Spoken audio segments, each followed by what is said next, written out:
Hi everyone and welcome back to the Zombies. So you've completed the Act 4 mission and are left with a locked diary item from beating the mission boss.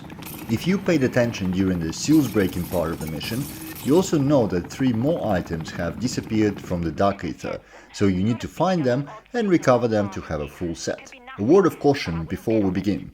While it's totally possible to get all 4 items in one playthrough, it is somewhat dependent on your luck, and the last one is quite challenging.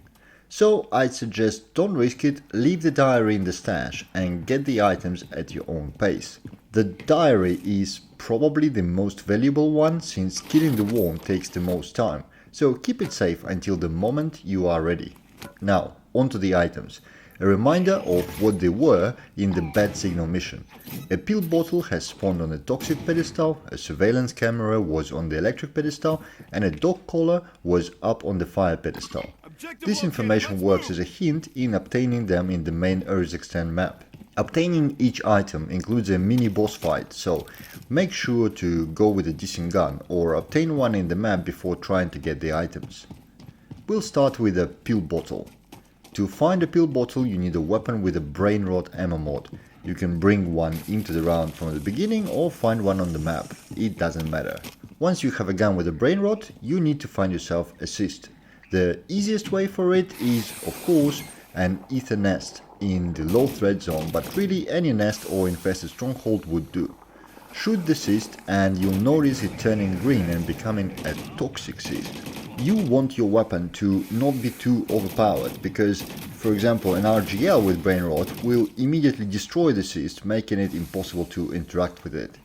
If you are playing in a squad, warn your teammates about what you are doing or they'll keep destroying the cyst before you can use them. Clear the immediate area of zombies and open the cyst by holding an interact button on it.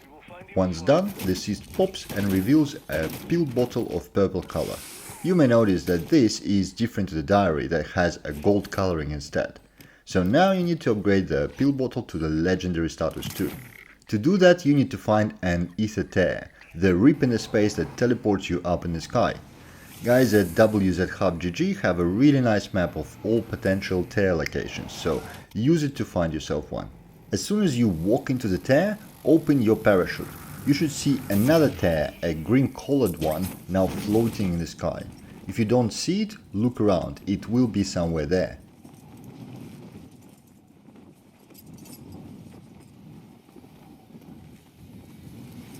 Parachute your way to it and as you enter, you'll be teleported away. At this moment, the pill bottle from your inventory drops and a purple hunt contract phone appears where it lands. This one will always be in the low threat zone. Pick up the contract and it reveals a special mimic bounty. 1 HVT named mimic and 2 regular ones. The Dark Aether has spotted.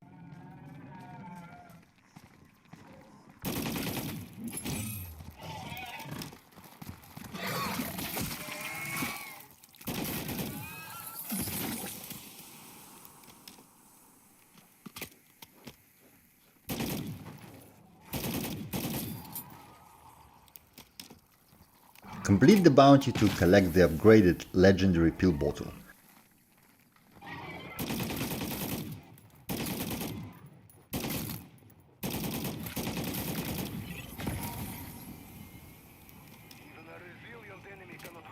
If you want to play it really safe, exfil with it and put it in the stash before proceeding further. Otherwise, it would be a good idea to get yourself a tombstone perk first, as each subsequent item is harder to get than previous. Tombstone will make sure that you at least keep what you already got if things go really wrong.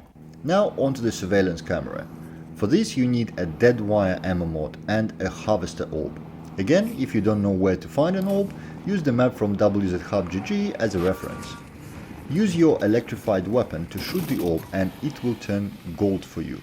Note that if playing in a squad, your teammates won't see the gold color, and if they shoot it with non-electric weapons, it will reset back to purple, so warn your team to stay back and cover you instead. Keep shooting the orb, but don't forget about the zombies all this commotion attracts.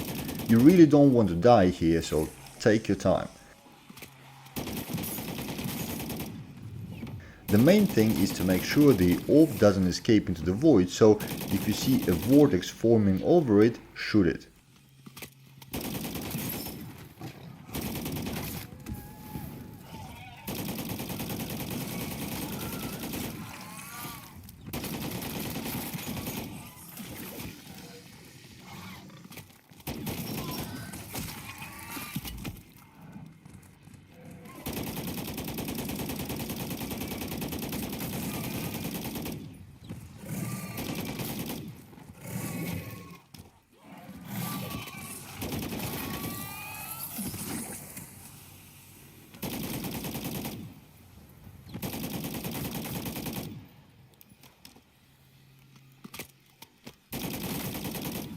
Keep at it until the orb explodes.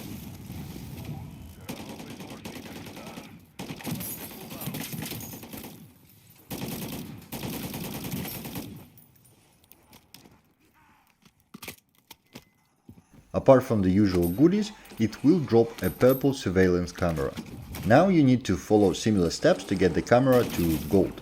Find another tear, use it, and you'll see another one in the air, this time yellow, to indicate the contract will land in the medium threat zone.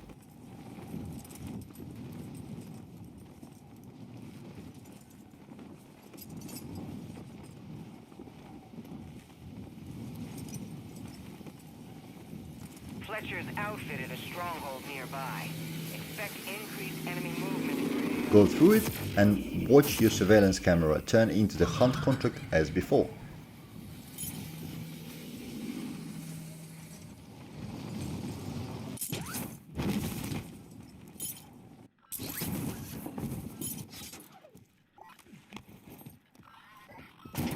Pick up the contract.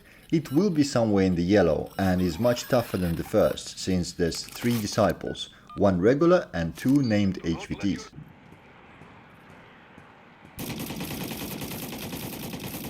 I somehow got lucky here and the main guy was being very passive, but it's rarely like that, and fighting 3 disciples at once can be quite challenging.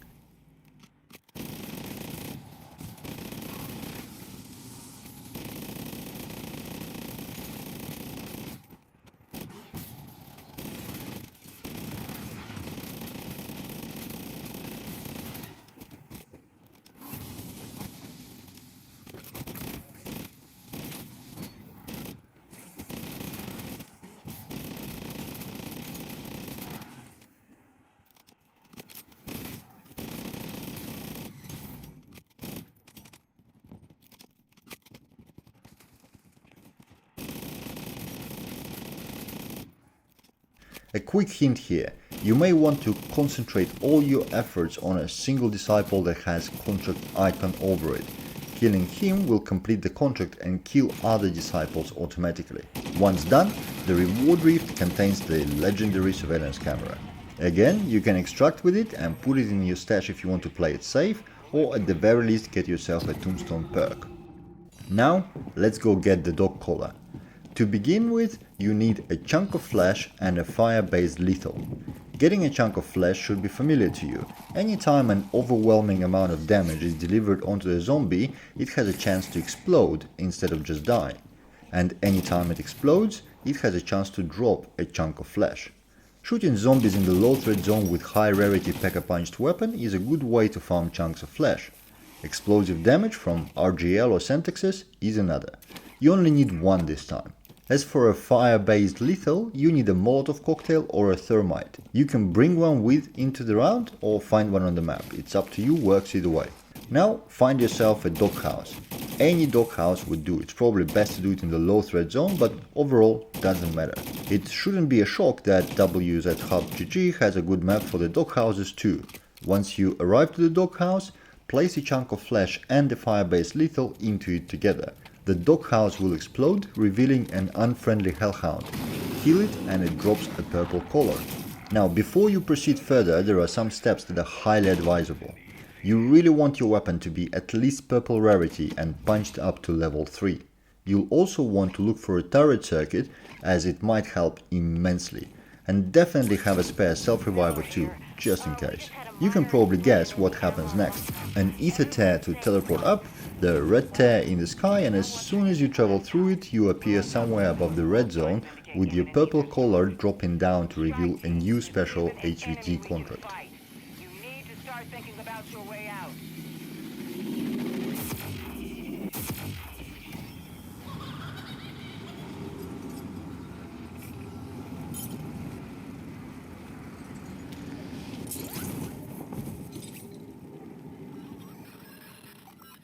This contract is always in the red zone and spawns 3 named HVT manglers and 1 regular. Check the map to see where they spawn and assess your chances in the fight. If odds are stacked against you, it might be better to back off and do another run, though you'll have to do the doghouse routine again.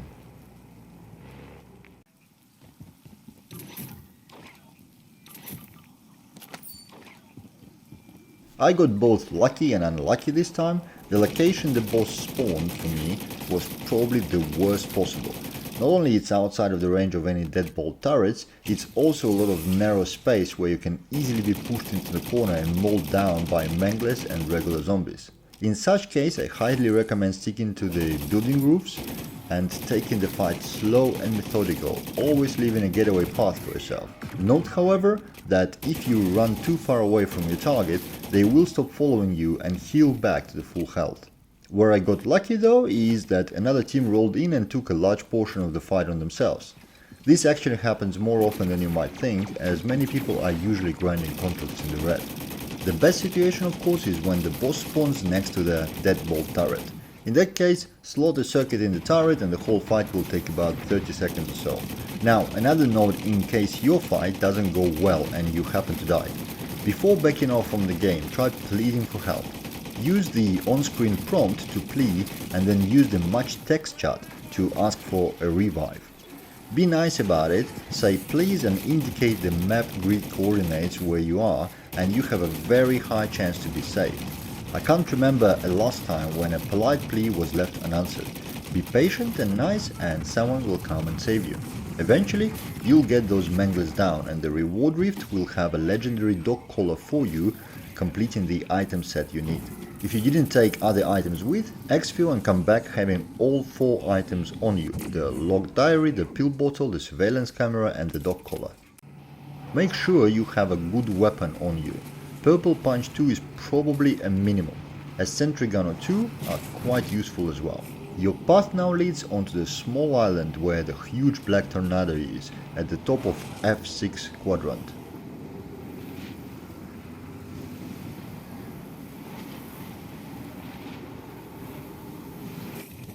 You'll see 4 pedestals just like the ones in Act 4 mission. Place the pill bottle onto the toxic one, diary on the frost, surveillance camera on the electric.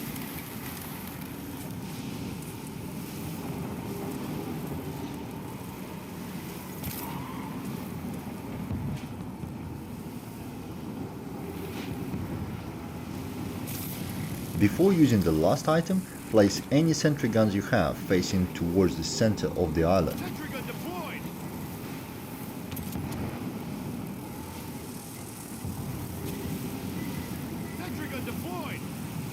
Place the collar onto the fire pedestal.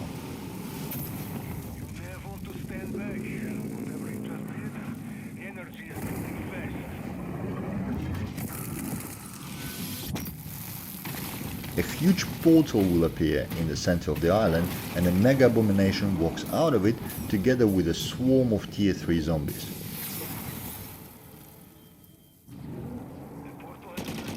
You can take this fight heads on if you like, but to make it easy, just back off from the island into the medium threat zone on a small pier with a gas station on it. Zombies and Mega cannot cross the water and will just be standing there all frustrated and angry, allowing you to simply kill the abomination from the distance in complete safety.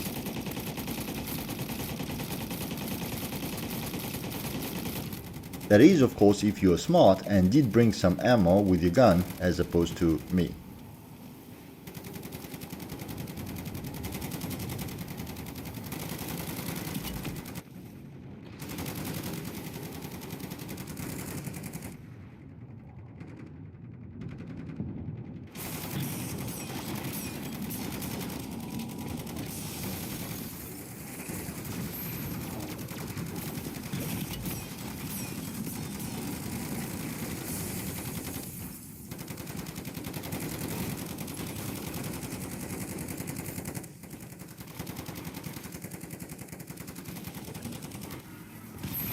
As soon as the mega is down, all other zombies despawn, leaving you with a goodies and a reward rift. And the rift contains a sigil that can be used to open the Dark Aether. Congratulations, you have now unlocked the Dark Aether. From now on, sigils will randomly drop as a reward for contracts in the red zone, so you won't have to do the whole chore of legendary items again. Whether to travel into the Dark Aether right away or exfil and keep your sigil for later, that's up to you. Dark Aether is a topic for another video. Hope this was helpful, thank you for watching, and I'll see you in the next one.